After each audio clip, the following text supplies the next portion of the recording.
So அதனால் இவங்க எதுக்காக இந்த படம் தயாரிப்பாளராக எதுக்கு அவதாரம் எடுக்கிறாங்கன்னா உங்களுக்கு தெரியும் என்ன, இவங்க உண்மையிலே சிறந்த நடிகராக இருந்தால், சிறந்த தயாரிப்பாளராக இருந்தால், இவர் பிறப்பே வந்து பார்த்தீங்கன்னா கேரளா தான். மலையாளத்தில் இன்றைக்கி எவ்வளோ படம் வந்து ஹிட் படம் கொடுத்துருக்குறாங்க. அங்கெல்லாம் வந்து பார்த்தீங்கன்னா எதுவும் மலையாள படத்தில் நடித்த மாதிரி ஒரு இதுவே இல்லை, ரெக்கார்டே இல்லை. காசர்கோடு தான் பிறந்திருக்கிறாரு. கேரளாவில் வந்து இவருடைய கெரியர் எதுவுமே கிடையாது. எல்லாம் தமிழ்நாட்டில் தான். இங்கே தான் இழிச்சவனுங்க நிறைய இருக்கிறானுங்க. இவனுக்கு எது பண்ணாலும் வந்து இங்கே ரசிக்கிறதுக்கு. அங்கே அறிவார்ந்த சினிமா வந்து எடுக்கப்படுது. அங்கே வந்து இவர் ஒன்றும் வேகலை. இங்கே வந்து இந்த மாதிரி கலாபக்காதெல்லாம் அந்த மாதிரி இப்படியான படங்கள் வச்சு பெருசாக வந்து நடிகர்னுலாம் சொல்ல முடியும். ஆர்யானா ஒரு அறியப்பட்ட நடிகர். இவர் வந்து பார்த்தீங்கன்னா ஒரு சோஷியல் மீடியா மூலமாக ஒரு பெண்ணை வந்து விர்ஜான்ற ஒரு பெண்ணை வந்து இவர் வந்து சோஷியல் மீடியாவில் வந்து அது மூலம் தொடர்பு ஏற்படுத்தி கிட்டத்தட்ட வந்து கல்யாணம் பண்ணிக்கிறன்ற அளவுக்கு போயிருக்கார். ஆனால் இவருக்கு வந்து ஏற்கனவே கல்யாணம் ஆகிருக்கு.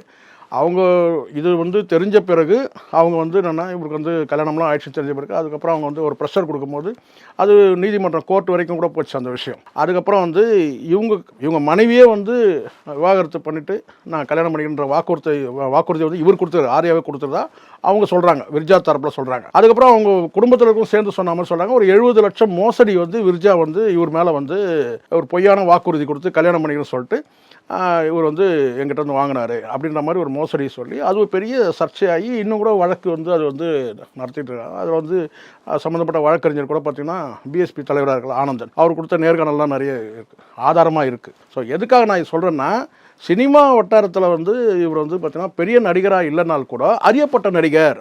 ஆர்யா அறியப்பட்ட நடிகர்.